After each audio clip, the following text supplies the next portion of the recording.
You left when I needed you. Maybe you needed someone, but it wasn't me. I divorced you 8 months ago, citing desertion. I went to my wife's office party, and the good part was I could race my Challenger on a nice stretch of road leading to a cabin in the woods. No traffic, just open road. The bad part was that the faster I went, the sooner I'd reach the party. Donna, my wife, insisted I accompany her, even though we were drifting apart. I suspected she was having an affair, but by then, I didn't care. I wanted out of the unpleasant relationship. I grew up poor, like Amish without religion. I'm a minimalist, avoiding debt and saving for retirement. My weakness is marriage and family. It's hard to find someone who tolerates my eccentricities.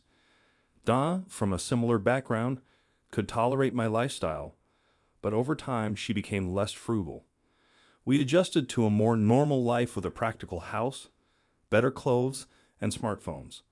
I work at a company making industrial compressors, a monotonous but satisfactory job. I kept a second affair from Donna. My name is William Smith, the most common name ever. I believe in saving for retirement and bought gold, accumulating more than 30 crugerand in my safe. I also treated myself to a 1970 Dodge Challenger. Donna excelled at Gilbert Industrial, but her enthusiasm for her job waned, and she rarely talked about it. Something felt off, and I hoped the office party would provide clarity. Driving to the lodge, Donna urged me to slow down, emphasizing the party's importance for her career. She mentioned her new position with unique responsibilities, and Marge Simpson, the president's wife, would explain more. Arriving at the lodge, Toby Wallace hinted at something suspicious related to Donna. He and his wife, Bonnie, planned to leave early, and I felt a sense of intrigue. Entering the lodge, I noticed high-end cars and out-of-state plates, realizing Donna's colleagues were of a different class. Mrs. Simpson urged my support for Donna's career, hinting at significant pay and benefit increases. Still unclear about Donna's position, I went to the buffet while Toby, Bonnie, and I planned to slip away after dinner. Mrs. Simpson revealed Donna's role as a personal assistant, and I spent the evening trying to understand the situation. Donna was busy mingling with important people, and Toby, Bonnie, and I had time to discuss the strange atmosphere. Mrs. Simpson asked if I could take them for a ride in my sports car, adding to the intrigue of the weekend. I smiled and nodded at Marge's request. She informed me about 3 prepaid cases of wine at the ABC store in Holbrook and asked me to pick them up. She emphasized bringing my cell phone and assured me that any issues could be resolved with a call. Dawn only reminded me not to forget my phone when I mentioned it to her. Outside, I asked Toby for a favor. I handed him the Challenger's keys and requested him to buy the wine from the ABC store in Holbrook. I sensed a potential delay or problem and gave him my cell phone, instructing not to answer it if it rang. Toby agreed, and I suggested staying away for at least 2 hours, filling up on gas before returning. Now I waited on the back porch, observing the cabin's interior from different angles. It was a bit chilly, and I wished I had planned for a thermos of coffee. I hadn't planned for a thermos of coffee, but I found a discreet spot to observe without being seen. Donna became the center of attention, engaging in animated conversation with Mrs. Simpson. After about 20 minutes, they checked Donna's cell phone, likely verifying my location. Thanks to Toby, I was almost in Holbrook, and both women smiled, seemingly pleased. Mrs. Simpson then raised her hand and spoke, though I couldn't hear the details. The room erupted in soft applause, and Glenn Roberts and Simpson took Donna's hand, celebrating their victory. They climbed the main staircase amid cheers of joy. With about an hour and a half until the Challenger returned, I decided to have some fun. Armed with my trusty penknife, I carefully removed valves, stems from the cars closest to the house, ensuring not to clog the driveway to the Simpson house. With 16 cars and 64 valve stems, I had time to spare. I also collected registration sheets from unlocked cars, uncertain of their future use. With 30 minutes left, I focused on cars with locked doors, eventually turning my attention to spare tires and trunks since I had access. After 20 minutes, I had gathered 10 more valve stems, finding that 2 cars lacked spare tires. While it may have been petty and childish, It provided some mild satisfaction without resorting to direct confrontation. I wasn't inclined towards macho or heroic behavior. I preferred a low-key approach. When the challenger returned, Toby confirmed the delay at the ABC store as expected. No one had called my cell phone during their absence, so I turned it off, removing the SIM card. Toby and Bonnie were eager to leave, and I thanked them, suggesting Toby find another job soon. I placed the wine crates on the gatehouse porch to avoid theft accusations. The ride home was relaxing, and I had little attachment to the house's contents. I considered drastic actions, but decided against it to avoid making Donna a martyr. 2 hours later, I left without a traditional note or wedding ring, letting her deal with it. On the road for 2 days, I called work Monday morning to resign, asking for my last check to be sent to my parents in Carlisle. Stopping at Waffle House for breakfast, I found a local supermarket job ad in the Merchandiser newspaper. Intrigued, I explored an eclectic Chattanooga neighborhood and stumbled upon a sign for a garage apartment for rent. Though it lacked a shower, I negotiated an extra $50 for garage access and took the small, furnished one-bedroom apartment. The supermarket job seemed promising, and I planned to address the bathroom issue later. The supermarket had plenty of Dodge Challengers, but they weren't comfortable leaving them in the store overnight.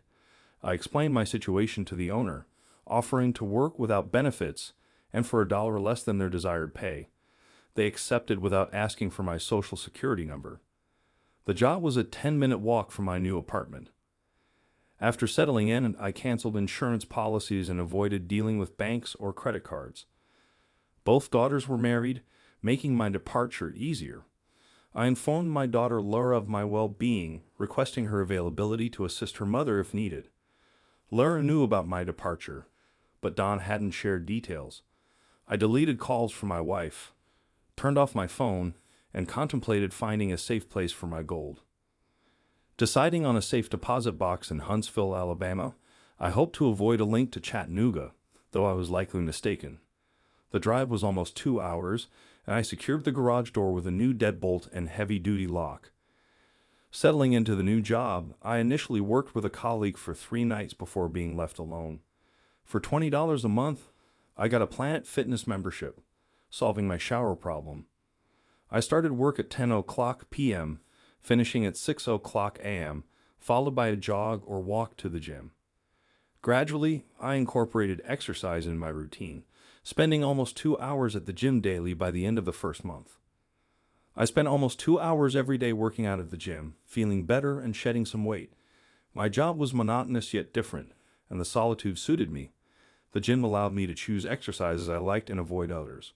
Although I didn't have a TV, I had a used desktop computer and found my eating habits unintentionally shifting toward a keto diet. 3 months later, I felt healthier and lighter. Feeling ready to reconnect with my daughters, I called Linda, but the conversation revealed my daughter's concerns. Linda mentioned that Donna had gotten a promotion, was doing well financially, but was mad at me for leaving. The conversation left me a bit depressed, feeling misunderstood and thinking my daughters blamed me for the problems. As weeks passed, my beer consumption increased, and I felt bitter about Donna's success without me. However, work was going well, and I unexpectedly received a promotion. I streamlined the restocking system, gaining full discretion over my responsibilities. My ideal accommodations were within my budget, and I continued to lose weight and build muscle. I spent weekends dejected, and my appearance changed.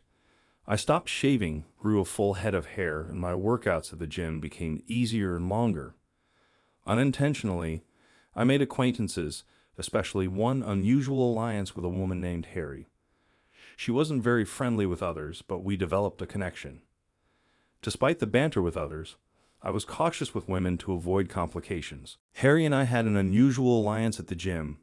I was the only male she talked to or even looked at, and while I didn't encourage her, I didn't chase her away either. It was a bit flattering. Several months passed, and I hadn't reached out to my daughters or wife, unable to bring myself to do it. Trips to Huntsville to add to my Krugerrand collection became a routine. One day, Harry approached me with an unusual request. She needed an escort for a corporate meeting and offered to cover expenses, even providing transportation. I hesitated, revealing I was married and hadn't seen or spoken to my wife in over 9 months. I didn't file for separation or divorce. I lacked appropriate attire. Harry was undeterred, offering to help with clothes and suggesting a stylist to groom me. My relationship with Harry, professionally known as Harry Parker, attorney at law, began. She arranged a visit to Jose Banks for clothes and a stylist for grooming. The stylist left me with a neatly trimmed beard and a short, modified mullet. On the night of the event, Harry showed up in a Lexus, looking out of place in my neighborhood. I wore a gray jacket and turtleneck, feeling presentable. Before entering the event, Harry briefed me on socializing. She advised avoiding snobbish people and staying close to her. The first hour would likely involve socializing, and my main task was to keep snobs away. I was to stay out of sight, but not let anyone push me around. Harry instructed me on how to handle the event, emphasizing that I should be friendly, pleasant, and not lose my cool. I was to hold a drink, be seen as a couple with her, and let them think we were together. The evening started with socializing, and my role was easier than expected, as many single men approached Harry.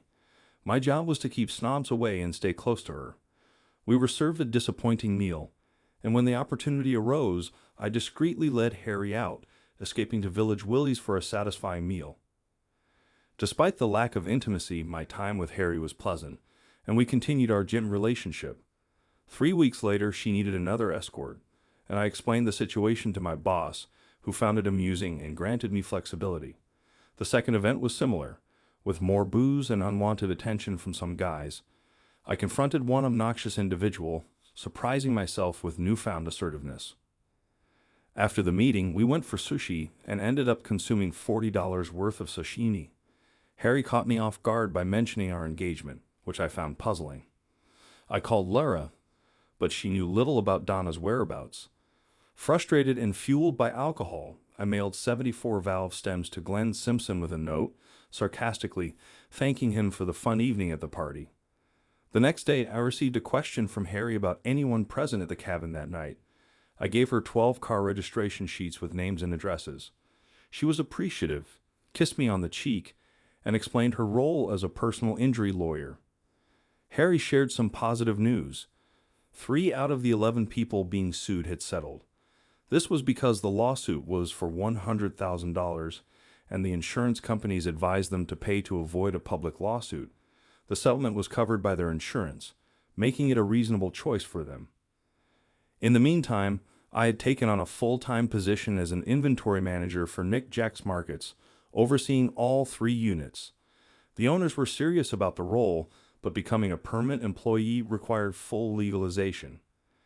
Despite the complications in my personal life, I agreed to the terms. A few more weeks passed, during which I didn't hear much from my daughters. Then I received a text revealing that Dawn had been fired from her job, adding a new layer of complexity to the situation. The divorce proceedings were ongoing, and the dynamics between Donna and me were shifting as I focused on my job at Nick Jack's Markets. Harry seemed pleased with the developments, and life carried on in this new chapter. It turned out that the lawsuit against Gilbert Industries had indeed brought in some money. Harry had already received 3 checks, and more were expected.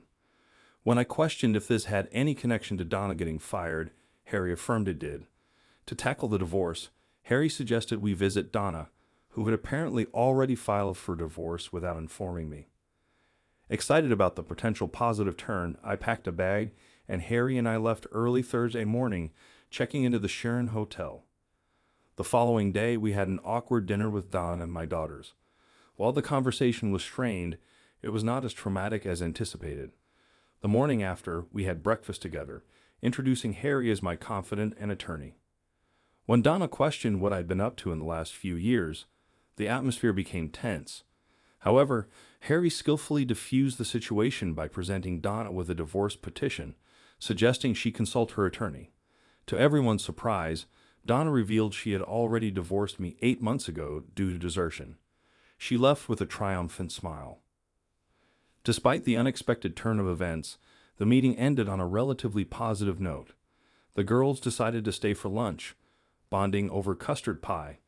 Later, Harry revealed we were leaving early, and after a brief stay in Maryland, we arrived at Harry's house in Luray, Virginia. Harry informed me that Don had a seizure upon learning I received over $2 million from Gilbert Industries. Don had moved to Iowa, leaving behind a new chapter in my life.